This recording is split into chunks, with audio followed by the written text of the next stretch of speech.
तो इस वीडियो में हम लोग एक थ्योरम कवर करने वाले हैं जो थ्योरम बोलता है a particle move in a plane with an acceleration which is always directed toward a fix point O in the plane. ठीक है, कोई भी एक पार्टिकल है वो क्या बोलते हैं एक प्लेन में मूव कर रहा है एक एक्सीलरेशन के साथ जो हमेशा एक फिक्स पॉइंट की ओर डायरेक्टेड रहता है। To obtain the differential equation of its path in polar form, हमको इस पार्टिकल का जो पाथ फॉलो करेगा उसका हम लोग को डिफरेंशियल इक्वेशन फाइंड करना है इन पोलर फॉर्म।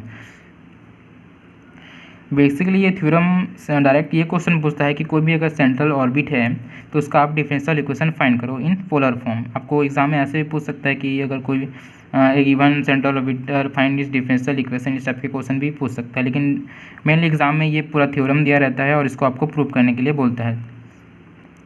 ठीक है, तो इस थ्योरम को एक डायग्राम की हेल्प से समझते हैं। इसमें सबसे पहले आपको एक ऑर्बिट लेना है, सेंट्रल ऑर्बिट, उसका छोटा सा पार्ट। ठीक है, इस पर एक फिक्स पॉइंट लेना है बी, ये आपका फिक्स पॉइंट हो गया बी। अब ये एक सेंट्रल पॉइंट लेना है ओ। ठीक है, इस फिक्स पॉइंट या कोई भी एक पॉइंट इन ए ऑर्बिट, वहाँ से सेंट्रल पॉइंट पे एक रेडियस ड्रॉ करना है, हो जाएगा आपका आर। और ये जो पॉइंट है ये ओ की ओर हमेशा डायरेक्टेड रहेगा जैसे कि थ्योरम में दिया हुआ है। तो इसका जो एक्सेलरेशन हो जाएगा वो ए, बुक में यहाँ पे पी दिया गया है लेकिन मैंने ए लिया है क्योंकि पी लिखने से बार बार पी आता है तो कन्फ्यूज़न होता है। ठीक है, अब यहाँ पे एक टेंजेंट ड्रॉ करेंगे बी पॉइंट से, तो आपका टेंजेंट जाएगा इधर इधर। ठीक है, अब टेंजेंट से इस सेंटर पॉइंट ओ पे एक परपेंडिकुलर ड्रॉ करेंगे, ये आपका परपेंडिकुलर ड्रॉ किया, ये आपका 90 डिग्री बनाया। इस पॉइंट को वाई नाम देते हैं, इसका कोई यूज़ नहीं है, दे दिया। ठीक है, अब इस पर एक एक्सियल लाइन, मतलब जो एक्सिस को रिप्रेजेंट करेगा, तो ये आपका एक्सिस, इसको रिप्रेजेंट करने के लिए एक लाइन ले लिए, आपका एक्स और ये आपका ओ। ठीक है, अब यहाँ पे जो ये परपेंडिकुलर डिस्टेंस है उसका वैल्यू हम लोग पी ले लेते हैं। ठीक है, लेट्स इट्स बी पी। तो आपका ये कंप्लीट फिगर है, ये आपका सेंट्रल ऑर्बिट है, इसमें एक पार्टिकल मूव कर रहा है जिसका नाम है बी, और इस बी पॉइंट से सेंटर का जो डिस्टेंस है वो आर है। इस बी पॉइंट से सेंटर में जो एक्सेलरेशन लगता है वो ए है। अब इस बी पॉइंट पे जो टेंजेंट ड्रॉ किए उस टेंजेंट और सेंटर का परपेंडिकुलर डिस्टेंस पी है, हो गया बस। अब ये आपका कंप्लीट फिगर हो गया जो थ्योरम को रिप्रेजेंट करता है। अब जब इस क्वेश्चन को एग्जाम में सॉल्व करोगे तो आपको कुछ वर्डिंग्स लिखना पड़ेगा, तो ठीक है उसको पढ़ते हैं हम लोग। Take O as a origin, O को ओरिजिन लिया, and a fix point in the line O X, sorry a fix line O X as a initial line, O X एक फिक्स लाइन लिया। ठीक है, let the polar coordinate of B, ये जो B point है उसका polar coordinate हो जाएगा आपका आर थीटा। ठीक है, polar coordinate of the point be r theta, the position of the particle at time t be r theta. ठीक है, उसका जो पोलर कोऑर्डिनेट हो जाएगा क्या, आर थीटा। अब उसके बाद आगे किसमें दिया है, let a be the acceleration. ठीक है, यहाँ पे ए हम लोग एक्सेलरेशन ऑलरेडी ले चुके हैं, ऑफ द पार्टिकल टुवर्ड्स ओ, ओ की ओर जो डायरेक्टेड रहता है एक्सेलरेशन ए। ठीक है, अब इसमें कुछ कंडीशन आता है जो है, since the acceleration a is always directed toward the centre, ये जो आपका एक्सेलरेशन है ये हमेशा सेंटर की ओर डायरेक्टेड रहेगा, ना टेंजेंशियल रहेगा ना एक्सियल रहेगा, ऑलवेज सेंटर की ओर, ये चीज़ मेन है। ठीक है, since the acceleration a is always directed towards O, hence the particle has only radial acceleration towards O of the magnitude A। ठीक है, ये magnitude A and no transfer acceleration। अब यहाँ पे आपको radial acceleration, transfer acceleration, axial acceleration के knowledge होना चाहिए, नहीं है तो मैं उसको एक बार रिव्यू कर देता हूँ, रिवीजन करवा देता हूँ। ठीक है, ये आपका एक सिलेंडर है। ठीक है, अब इसका जो एक्सिस है, सेंट्रल एक्सिस, ये आपका ये वाला हो जाएगा, इसके बीच से होके जा रहा है। ठीक है, अब ये आपका रेडियस है तो इस पर एक एक्सिस बनेगा ये। ठीक है, अब कोई भी पार्टिकल इसको टच करके जा रहा है जो कि उसका टेंजेंट है, मान लो यहाँ से ऐसे ऊपर एकदम ऊपर में ही टच करते जा रहा है। ठीक है, तो कोई भी अगर फोर्स इस रेडियस के लॉन्ग लगेगा, ठीक है, ओनली इस रेडियस के लॉन्ग, तो वो हो जाएगा आपका रेडियल एक्सेलरेशन या रेडियल फोर्स। अगर कोई एक्सेलरेशन या फोर्स इस टेंजेंट का लॉन्ग लगता है जो कि उसको ऊपर से टच करके जा रहा है तो हो जाएगा एक्सीलरेशन जो। ठीक है, अब आपका बच्चा ये आपका मेन एक्सिस, अब इस एक्सिस के अलोंग जो फोर्स या एक्सेलरेशन एक्ट करेगा उसको बोलेंगे एक्सियल एक्सीलरेशन या वेलोसिटी। अब इस फिगर में ये देखिए आपका ये ऑर्बिट है, ठीक है। अब ये जो फोर्स है वो क्यों डायरेक्टेड हो रहा है, मतलब रेडियल फोर्स ही लग रहा है, ना टेंजेंट पे कुछ फोर्स लग रहा है, ना एक्सियल फोर्स पे कुछ फोर्स लग रहा है, इसलिए एक्सियल पे कुछ फोर्स लग रहा है, इसलिए यहाँ पे टेंजेंशियल फोर्स ही ओनली एक्ट करेगा, सॉरी रेडियल फोर्स ही ओनली एक्ट करेगा ना। ये वाला कॉन्सेप्ट आपको समझ आ गया। अब हम लोग फाइंड करेंगे the equation of motion in radial direction. यहाँ पे ओनली रेडियल एक्सीलरेशन ही एक्ट करेगा, ट्रांसफर एक्सीलरेशन का कोई रोल नहीं है, ठीक है। तो ये वाला इक्वेशन आपका होता है r double differentiation minus r theta का एक बार डिफरेंशिएशन होल थीटा का square is equal to minus a. यहाँ पे ए हो जाएगा आपका एक्सीलरेशन, आर हो जाएगा रेडियस, ये थीटा हो जाएगा जो एंगल वहाँ पे सबटेंडेड था, ठीक है।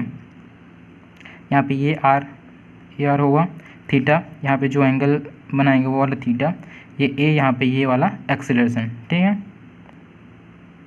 Now the equation of motion in transfer direction. मैंने पहले ही बताया था कि ये ओनली रेडियल एक्सीलरेशन ही एक्ट करेगा, ट्रांसफर वाले का कोई रोल नहीं है। तो यहाँ पे उसका फॉर्मूला 1/r d/dt, ये आपको याद होना चाहिए दोनों, टेंजेंशियल एक्सीलरेशन का आर स्क्वायर थीटा का 1 by differentiation is equal to 0 हो जाएगा। अब यहाँ पे हम लोग को मेन चीज़ ये ध्यान रखना है कि हमारा इस इक्वेशन को हम लोग को डिस्क्राइब करना है, ठीक है। यही इक्वेशन हम लोग का मेन इक्वेशन है और इस इक्वेशन के हेल्प से हम लोग को इस इक्वेशन को डिस्क्राइब करना है, ठीक है। तो हम लोग कैसे डिस्क्राइब करेंगे, सबसे पहले हम लोग आर डबल डिफरेंशिएशन का वैल्यू निकालेंगे इसके हेल्प से, फिर आर का वैल्यू निकालेंगे इसके हेल्प से, फिर थीटा डॉट का वैल्यू निकालेंगे इसके हेल्प से, फिर थीटा डॉट का स्क्वायर करेंगे इसके हेल्प से, और सारे वैल्यू को इस इक्वेशन में पुट कर देंगे। इस इक्वेशन को 1 दे देते हैं, इसको 2 देते हैं, ठीक है। इसके हेल्प से हम लोग इस इक्वेशन को डिस्क्राइब करेंगे, फिर हमारा ये थ्योरम प्रूफ हो जाएगा, ठीक है। अब हम लोग पता करेंगे कि इक्वेशन 2 की हेल्प से कैसे हम लोग पूरा इक्वेशन को डिस्क्राइब करते हैं। सबसे पहले इक्वेशन 2 को हम लोग इंटीग्रेट करेंगे, ठीक है। तो इंटीग्रेटिंग इक्वेशन 2, तो ये हो जाएगा integration 1/r d/dt r square theta dot is equal to integration of 0। तो इसका इंटीग्रेशन करने पे हमारे पास ये हो जाएगा r square theta dot is equal to, ये 0 का इंटीग्रेशन कोई भी कांस्टेंट आएगा, ठीक है। अब इस कांस्टेंट को हम लोग को h लेके चलना है, ठीक है से। अब वो पार्ट आता है जिसमें हर स्टूडेंट कंफ्यूज होता है। यहाँ पे हम लोग को एक रिलेशनशिप मिल गया।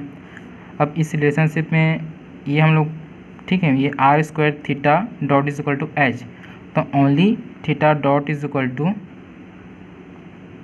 एच बाई आर स्क्वायर, ठीक है, एंड ठीक है इज इक्वल टू, ठीक है, यहाँ पे theta dot is equal to, ये अगर 1/r, ठीक है, if 1/r is equal to u लेते हैं, ठीक है। 1/r is equal to u लिए, 1/r is equal to u, तो 1/r squared is equal to u squared, ठीक है। तो ये r स्क्वायर ऊपर जाके क्या बन जाएगा, u स्क्वायर, तो ये theta dot is equal to h u squared. अब बहुत लोगों के मन में क्वेश्चन होता है कि हम लोग ये 1/r को u क्यों लिए। कैपिलर्स के थर्ड लॉ में भी ये इस चीज़ का यूज़ हुआ है। तो इस चीज़ को बोलते हैं हम लोग द रेसिप्रोकल कोऑर्डिनेट, ठीक है। इसका यूज़ होता है कोऑर्डिनेट को रिप्रेजेंट, रेसिप्रोकल कोऑर्डिनेट को रिप्रेजेंट करने के लिए। ये भी आपका, ये आपका स्टेप है। अब आगे चलते हैं, ठीक है। अब हमको इस इक्वेशन को रिप्रेजेंट करना था, इसमें सबसे पहले आर डबल डॉट है, तो हम लोग को इसको डिराइव करना होगा, ठीक है। तो इसके लिए हम लोग को सबसे पहले सिंपल आर डॉट लेंगे, इसको हम लोग ये भी लिख सकते हैं dr/dt, ठीक है। अब हम लोग को पता है आर का वैल्यू है 1/u, तो ये हो जाएगा d/dt 1/u, ठीक है। जब 1/u को हम लोग डिफ्रेंशिएट करेंगे तो हो जाएगा -1/u स्क्वायर du/dt। अब du/dt ऊपर में भी डी थीटा का मल्टीप्लाई करेंगे, नीचे में भी डी टी का मल्टीप्लाई करेंगे, तो इसमें कोई इफेक्ट नहीं होगा। तो ये आगे स्टेप हो जाएगा इसका -1/u² du/d थीटा, और ऊपर में भी d थीटा, बचा क्या dt। ओके, नेक्स्ट स्टेप में हम लोग d थीटा/dt का वैल्यू सब्स्टिट्यूट करेंगे, जो कि हमको मिला था यहाँ पे थीटा डॉट मतलब d थीटा/dt = h/r², और इसको फर्दर हम लोग लिख सकते हैं h × u²। तो इसी चीज़ को हम लोग यहाँ पे सब्स्टिट्यूट करेंगे, ठीक है। तो ये हो जाएगा r डॉट = -1/u² du/dt, और d थीटा/dt का वैल्यू हो जाएगा h × u²।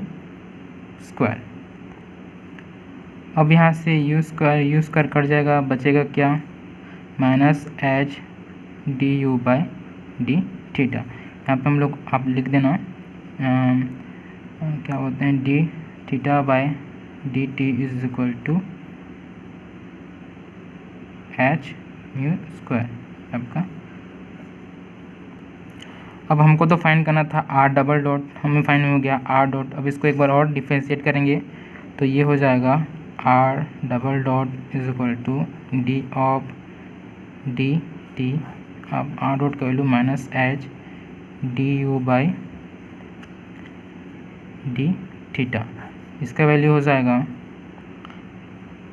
अब यहाँ पे ये जो -h है वो जो एक कांस्टेंट है, तो उसको बाहर निकालेंगे तो -h d/dt du/d थीटा, ठीक है। अब इसका नेक्स्ट स्टेप है, इसमें d थीटा मल्टीप्लाई भी करेंगे, d थीटा डिवाइड भी करेंगे, ठीक है। उसी इक्वेशन को आगे लिखने से r double dot = -h d/d theta, यहाँ d थीटा डिवाइड कर दिए। अब जो अंदर में था उसको एज इट इज लिख देते हैं d/d थीटा। अब यहाँ पे d थीटा मल्टीप्लाई कर देंगे बाय dt, ठीक है।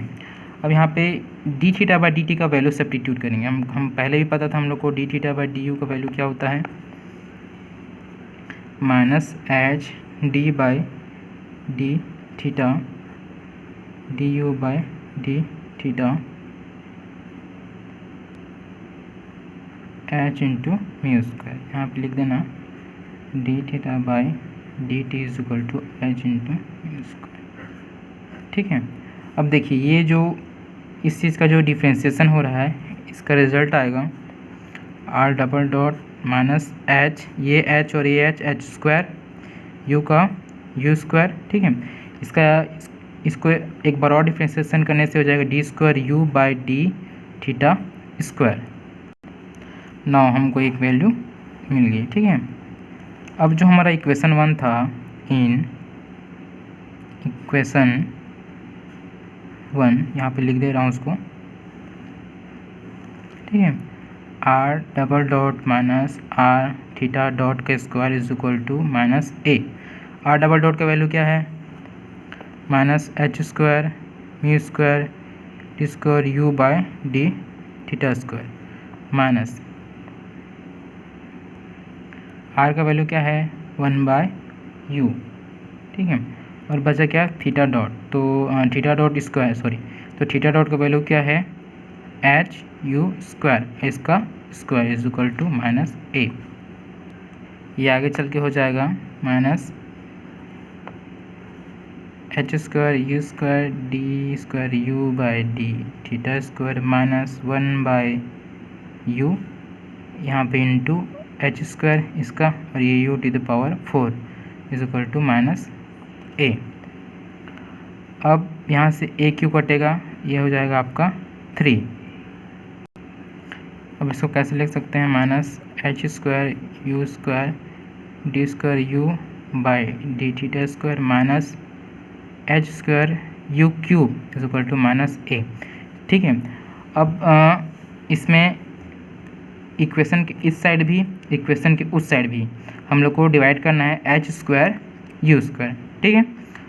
तो -h² u² d² u/d theta square, इसमें डिवाइड करेंगे हम लोग h² μ² -h² μ³ h² यहाँ पे माइनस है तो दोनों से डिवाइड होगा, इधर भी -a/h² μ²। अब ये इसको काटेगा, ये इसको काटेगा, यहाँ पे एच स्क्वायर कट गया, यहाँ पे स्क्वायर, यहाँ पे क्यूब है तो एक बचेगा ओनली, और इधर का माइनस, इधर का माइनस और इधर का माइनस, इसको ये दोनों को काट देगा। तो हमारे पास फाइनली बचेगा D square you by D theta square plus, यहाँ पे माइनस कट गया तो प्लस, यहाँ पे एक यू बचा है, u is equal to a by h squared mu squared, and this is your required differential equation.